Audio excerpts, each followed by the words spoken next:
The E in the tides of change is the environmental issue. Colin's just touched on this. It is an increasingly big issue for especially younger generations, but I also think the boomers are starting to get into this as well. As they think about their own personal legacy, they're then realizing that we also have to deal with the sustainability issues in the world of work. This isn't just about global warming and climate change. If you are interested in having that conversation, I'm very happy to have it.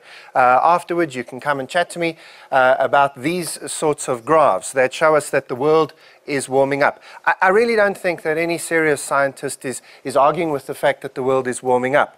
The question is who's causing it or what's causing it, and the bigger question is what do we do about it?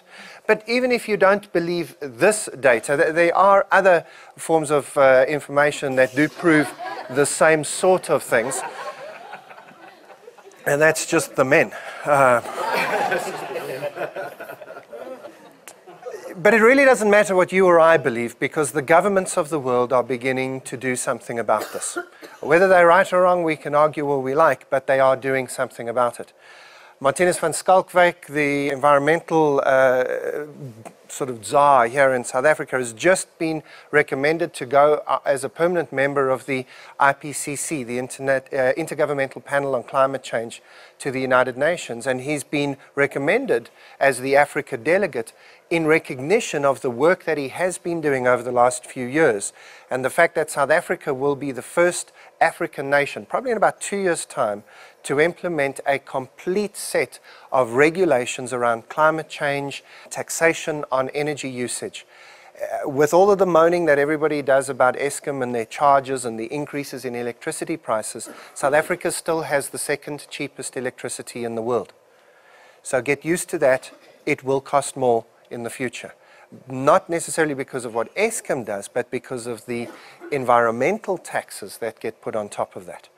And if that impacts your business, well then that impacts your business, because it's going to happen.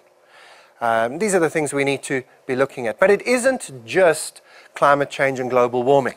In fact, I think a book that everybody should be reading, I think it's a remarkable book by a futurist called James Martin, who's based at Oxford, The Meaning of the 21st Century. He suggests that there are 16 major issues which could change life on planet Earth over the next 100 years.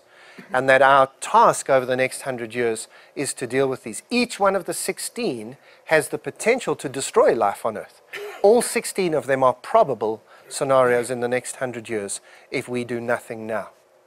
Now that will obviously bring huge opportunities in certain industries for people. There will be huge technology advances in some of these areas because we're very ingenious as humans to solve our problems, but they have to be very big problems before we seem to put money into solving them.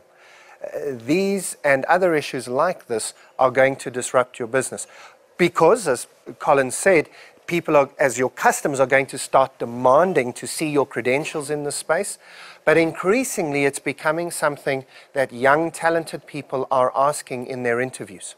Those of you who are in recruitment of any form will know that one of the trends over the last decade or so has been that young, talented people interview you rather than you interview them. They come in and say, well, what can you offer me? Why should I work for you?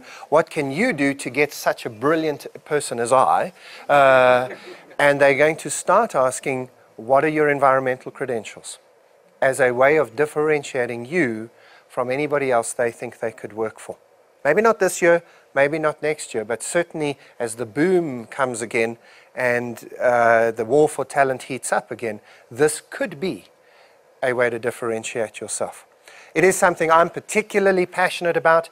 If you want to start getting this sort of mindset and thinking into your organization, we've put together an online module-based or video-based modularized course that's very easy to sign up to and just get involved in. So just as a quick preempt to some of the training that we do, we have particular video-based training on this issue of saving energy and building it into the strategy of your business. This has got nothing to do with doing it because it's nice and the polar bears are drowning. It's got everything to do with doing it because it makes business sense to do it.